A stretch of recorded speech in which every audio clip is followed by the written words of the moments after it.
En algunos casos, muy raros, el diablo puede provocar enfermedades. El mismo Evangelio lo dice varios casos. Tiene un espíritu mudo. O el caso de la mujer encorvada, que expresamente dice Jesús que era por un demonio. Y he conocido algún caso que no hay duda alguna, que fue hacer espiritismo y producirse una enfermedad que los médicos nos explican y que efectivamente orando la persona entra en trance. Pero no es posesión, simplemente es ese espíritu que le produce esa enfermedad. ¿Quiénes corren más riesgo de ser poseídos o asaltados por el diablo? Según los especialistas, las probabilidades de convertirse en víctima del maligno aumentan con la práctica del espiritismo y los diversos modos de ocultismo, magia y superstición, incluyendo la cartomancia, el tarot y los ritos orientales. Hay una flojera o un debilitamiento en las convicciones y en las creencias, y curiosamente, cada vez que las personas tienen menos fe religiosa, generalmente pues tienen más prejuicios, más conductas estereotipadas, acuden más a sortilegios, horóscopos. Es decir, que parece como si la fe se echara por una puerta y entrara por la puerta de atrás. Cuando decae la fe, aumenta la superstición. Nosotros vivimos en un periodo en el que de fe hay poquísima. Y entonces, he aquí que adquiere un gran espacio la superstición.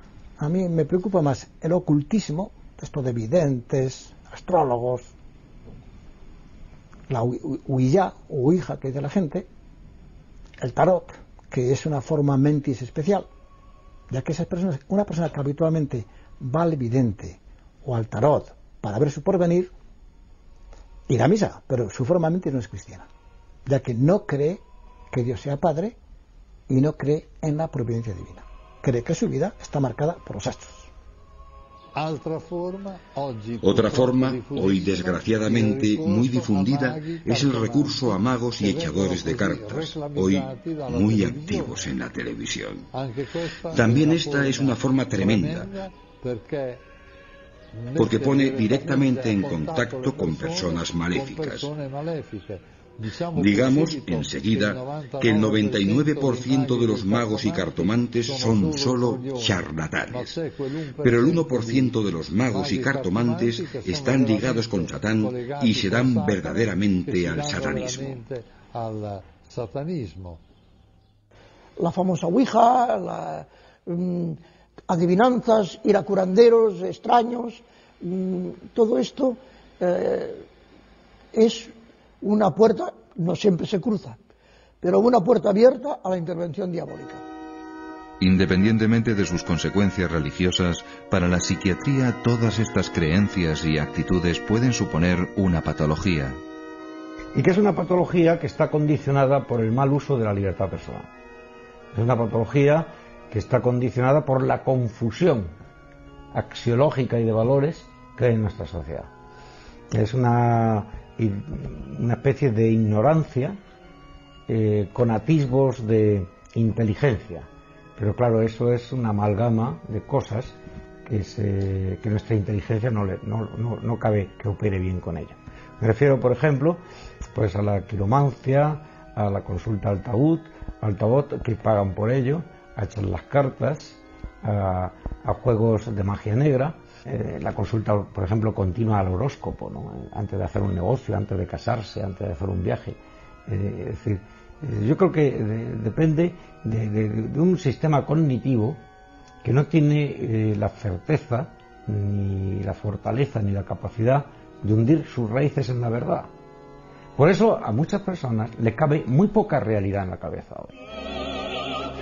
Para el exorcista Amort, la puerta que más frecuentemente introducen en el mundo de la posesión es el espiritismo. Otra vía de acceso al demonio, hoy muy difundida. Las sesiones de espiritismo que ya no se hacen llamando a un medium que entra en trance y evoca a un difunto. Hoy se enseñan métodos por los que uno puede hacerse él solo la sesión de espiritismo.